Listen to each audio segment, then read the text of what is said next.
Hello friend, आज मैं बनाब कड़ाई टेंगा और कमलकाट माछ।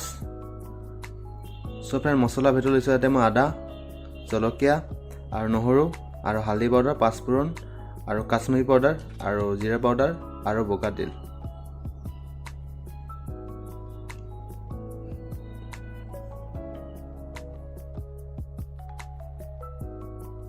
माछটো ধুনীয়াকৈ ধুই মেলি ইয়াতে মই সৰু সৰু পিচ কৰি কাটিছো। আপোনালোকে ডাঙৰ ডাঙৰ পিচ কৰি দিব পাৰে। और धुनियाকৈ बल এটা ৰাখি দিছো আৰু কৰডাখিনি ধুনিয়াকৈ কাটিম। কৰডাতে মই কেঁচা পোৱা গ'ল, আপোনালোকে পকা পালে ভাল। আসলতে কেঁচা অকমান টেঙা হোৱা সম্ভাৱনা থাকে। আৰু ধুনিয়াকৈ গুটিকেইটা পেলাই দিছো।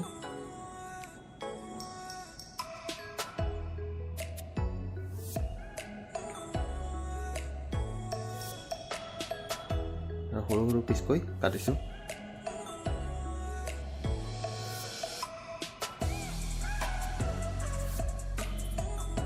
ফ্ৰেণ্ড মোৰ কৰডাখিনি কাটা হৈছে ইতিমধ্যে।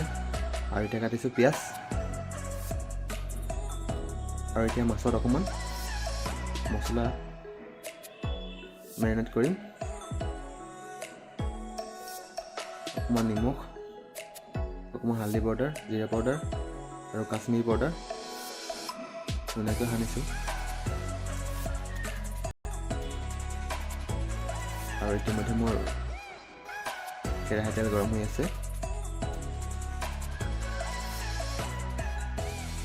ধুনীয়াকৈ এপিচ এপিচকৈ মাছটো দি দিছোঁ।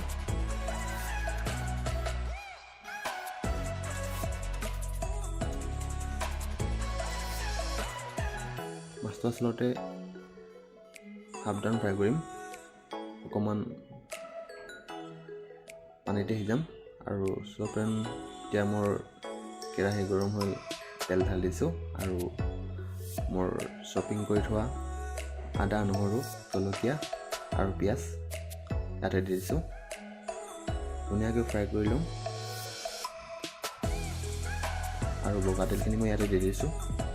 ফ্ৰেণ্ড আপোনালোকে সৰিয়হ দিব পাৰে, বগা সৰিয়হ। আৰু মই ইয়াতে বাৰু অলপ বেলেগকৈ বনাব চেষ্টা কৰিছিলোঁ, সেইকাৰণে মই অলপ বগা তেল দিছোঁ। আৰু লগতে ইয়াতে মছলাটো এড কৰি দিলোঁ আৰু কৰডাখিনি দি দিছোঁ। অকণমান 2 মিনিট ফ্ৰাই কৰাৰ পিছত পানী দি দিছোঁ। ফ্ৰেণ্ড মই ইয়াতে হাফ স্পুন নিমখ দি দিছোঁ। আপুনি আপোনাৰ সোৱাদ অনুযায়ী নিমখ দি দিব।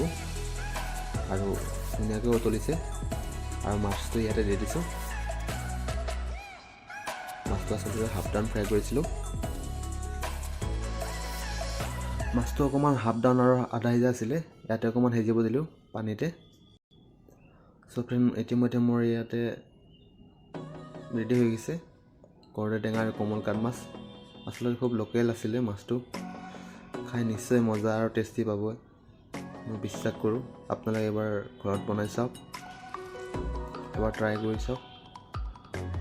খুব সোৱাদ আৰু টেঙা খাব লাগে আচলতে।